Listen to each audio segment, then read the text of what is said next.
Right.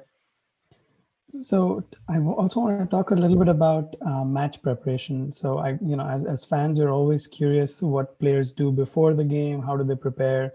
I almost want to ask you to take us back to your playing days. Let's say you're playing for India in an ODI or a test match in 3 days. How would you spend those 3 days? And is it a bunch of conversations with the bowling coach? Is it some video analysis? It's a mix of things, or and then figuring out what lengths to bowl, or how did it go? And I guess the last part of it will be how has that changed now in your mind? No, it's changed a lot because when I came in, we didn't have bowling coaches. So we had a coach. We didn't have bowling coaches at all.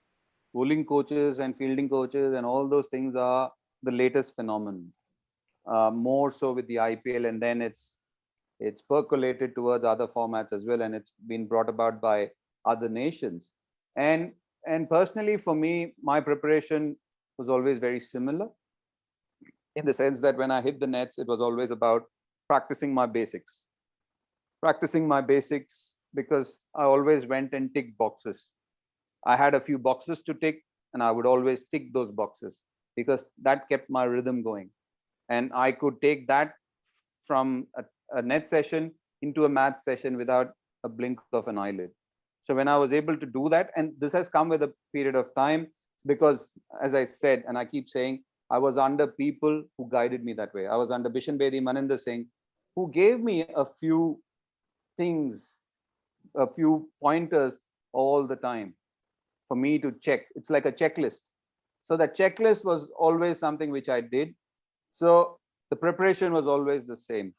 Yes, when you're bowling your single wicket or just the day before the game, you want to practice some specifics depending on the opposition you're going to be playing, the batsman you're going to be facing, the conditions which are going to be prevalent, say from city to city, state to state, ground to ground.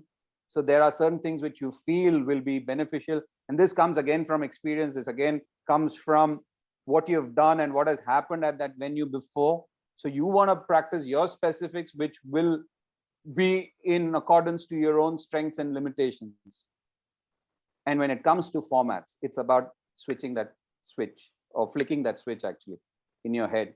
Because playing county cricket, you would be playing T20 one day and next day red ball cricket, or one day cricket the day after. So it's about flicking that switch.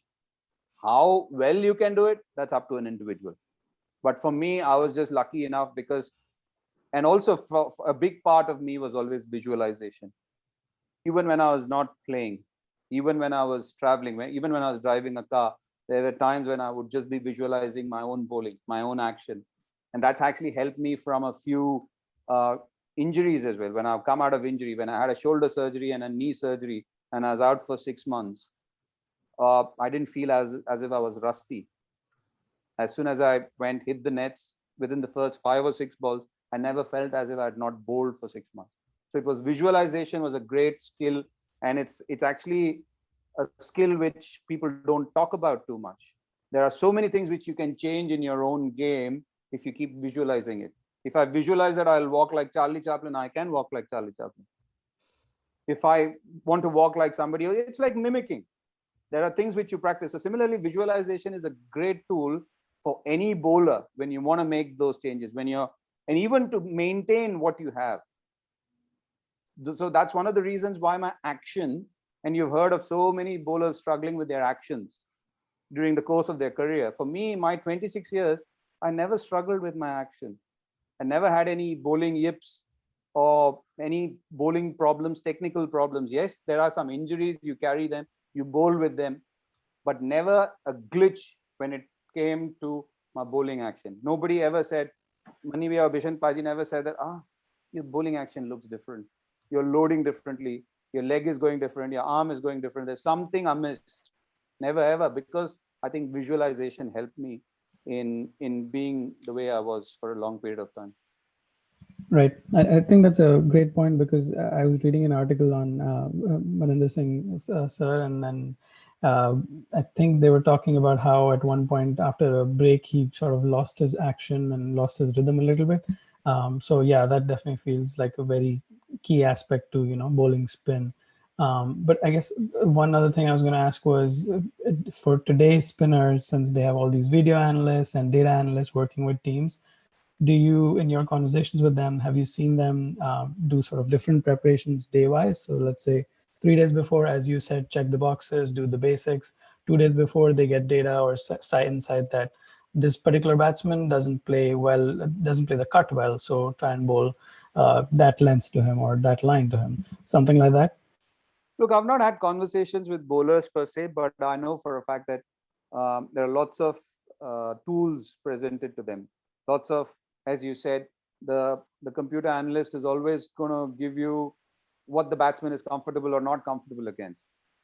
Right. In our times, it was more, or not in our times, I'm sounding as if I'm outdated, prehistoric monster right now. But in my early part of my career, it was always my neck top which had to think and process, not the laptop. Right. So for me, that way, it helped me because I know for a fact, if I'm bowling to you or a Benny, if I've played against him, what has he done to me before? What have I done to him? How is he going to play against me? Given the scenario, given the conditions. Again, batsmen also play you differently depending on the situation of the game. You also bowl differently given the situation of the game. It doesn't stay the same at all times. So all those things are for me or personally, it was different in the early part because I had to do it on my own. Yes, you're going to get help from the captain. Yes, you're going to get help from your wicket keeper, who's a great feedback man, and sometimes the coach as well. But more or less, or more often than not, it's you who's processing everything. You're not reliant on too many other people. Now, yes, you've got lots of easy handouts to know what the other person is doing, because there are also lots of that we as a in the earlier part you had a problem when there was an unknown batsman walking in, or there was an unknown bowler walking in, whom you had no idea about.